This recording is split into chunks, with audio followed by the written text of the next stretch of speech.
बाकी सगळे सेटिंग होईल. एकतर मुळात आपला देश कृषी प्रधान आहे का जाती प्रधान आहे हे आपल्या सगळ्यांना ठरवण्याची वेळ आलेली आहे.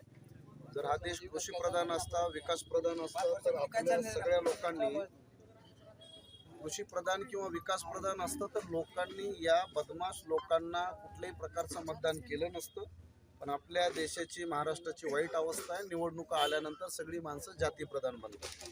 त्यामुळं मराठे मराठ्याला मतदान करणार, फलानी जात फलाण्याला मतदान करणार, अशा पद्धतीनं 5 वर्षापासून किंवा 50 वर्षापासून जर रेणापूर तालुका असेल किंवा लातूर ग्रामीणचं क्षेत्र असेल, जर या भागाचा विकास केला नाही तर त्याला जबाबदार कोण आहे? दारू पाजायची माकडाला, नशा चढवायची बोकडाला, अशी परिस्थिती झालेली आहे. म्हणजे मुख्यमंत्री कोण होतं, आमदार कोण होतं, खासदार कोण होतं, त्यांना कोणीच जाब नाही विचारत. अरे कमीत कमी ते आल्यानंतर त्यांच्या गाड्या तर अडवा.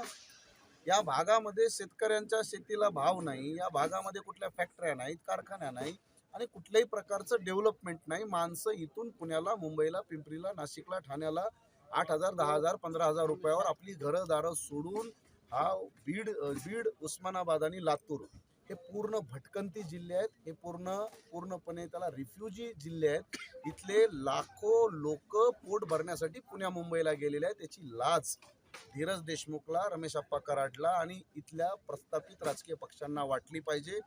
जे या रेणापूर तालुक्यातले किंवा लातूर ग्रामीणच्या भागातले, खेड्यापाड्यातले जे हजारो लोक आज पुण्या मुंबईला पोट भरायला गेलेले आहेत, याला जबाबदार आपलं स्वतःचं गाव सोडून दुसरीकडे पोट भरायला जायची गरज का पडली तुम्हाला? त्याचं कारण हे पूर्णपणे काँग्रेस आणि भाजपाची ही नालायक नीती आहे, यांचं धोरण आहे, ज्याला आम्ही पूर्णपणे याचा आम्ही विरोध करतो. म्हणून वंचित बहुजन आघाडीने या निवडणुकीमध्ये उच्च शिक्षित डॉक्टरांना प्रतिनिधित्व दिलेलं आहे. ज्यांना वाटतं की 50-70 वर्षामध्ये आमची फसवणूक झालेली आहे, त्या सगळ्या लोकांनी आता या काँग्रेसला आणि भाजपाला सोडून, कारण आमचं स्पष्ट धोरण आहे, भाजपा निकम्मी है तो काँग्रेस उसकी मम्मी है. तर काँग्रेस आणि भाजपाला आम्ही वेगळे पक्ष मानत नाहीत. या दोघा बदमाशांपासून लोकांनी सावध व्हावं. सर, जरांगे पाटील यांनी नुकतेच माघार घेतलेली आहे. मला काय ते जरांगे पाटलावर माझा पहिल्या दिवशीपासून कधीही माझा विश्वास नाही, त्यांच्या मागणीवर माझा विश्वास नाही. मला वाटतं की गेल्या 7-8-9 महिन्यापासून त्यांनी जो ड्रामा चालू केला होता त्या ड्राम्यावर आज पडदा पडला असेल.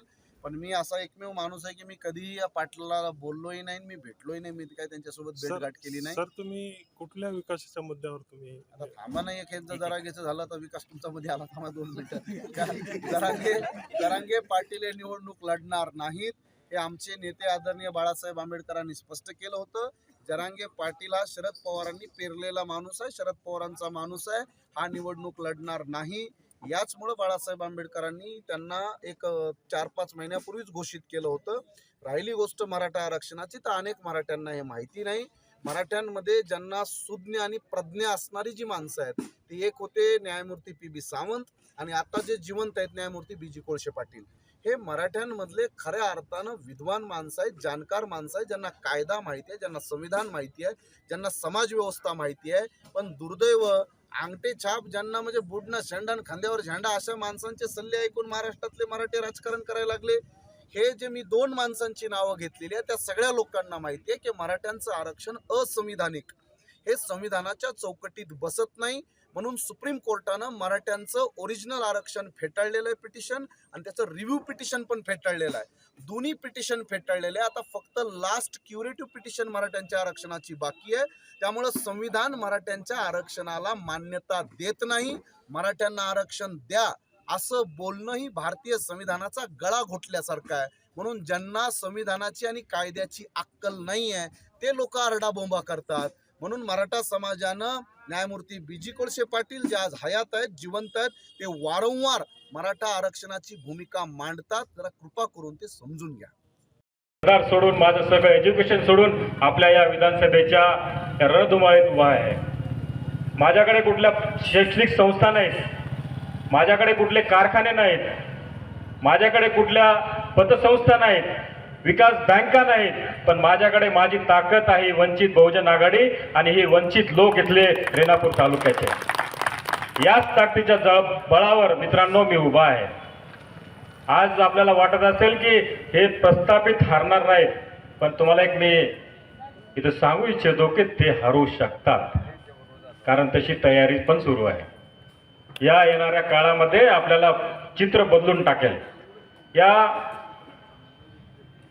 लातूरच्या लोकसभा इलेक्शनमध्ये ज्या प्रकारे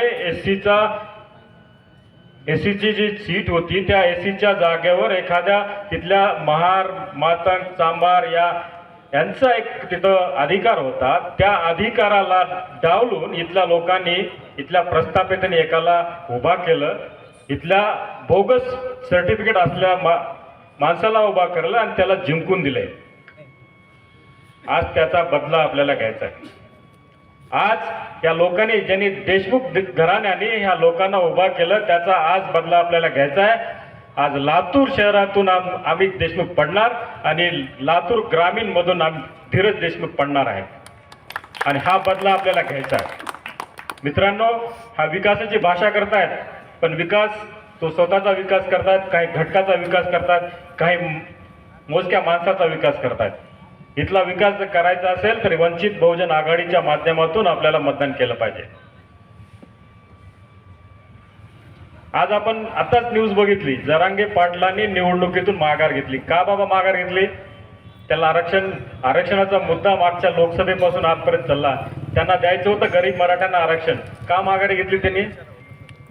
कारण त्याला द्यायचंच नव्हतं. त्यांना गरीब मराठ्यांना आरक्षण द्यायचंच नव्हतं. त्यांना इथल्या निजामी मराठ्याला पुढे आणायचं होतं. आणि महाराष्ट्रातलं एकमेव नेतृत्व आहे श्रद्धेय बाळासाहेब आंबेडकर, जे इथल्या ओबीसीला आरक्षण देऊ इच्छितात, इथल्या गरीब मराठ्याला आरक्षण देऊ इच्छितात, इथल्या मुसलमानांना संरक्षण देऊ इच्छितात. एक महाराष्ट्र जर घडवायचा असेल, महाराष्ट्रात जर सुख शांती शांतता जर राबवायची असेल तर आपल्या पुढे वंचित बहुजन आघाडीशिवाय पर्याय नाही असं मला वाटतंय. या ठिकाणी ओबीसी बांधव मराठा बांधव याच्यामध्ये एक शांतीचं युद्ध चालू झालेलं आहे. आपण बघतो की बीडमध्ये ज्यावेळेस पंकजाताई पडल्या त्यावेळेस तिथल्या मराठा आणि ओबीसी मध्ये किती भांडणं झाले. हा उद्रेक पूर्ण महाराष्ट्रात होणार होता. त्यावेळेस एकच नेतृत्व उभं राहिलं, श्रद्धेय बाळासाहेब आंबेडकर, ज्यांनी आरक्षण बचाव ओबीसी बचाव यात्रा काढून या महाराष्ट्रातून एक शांतता निर्माण केलेली आहे.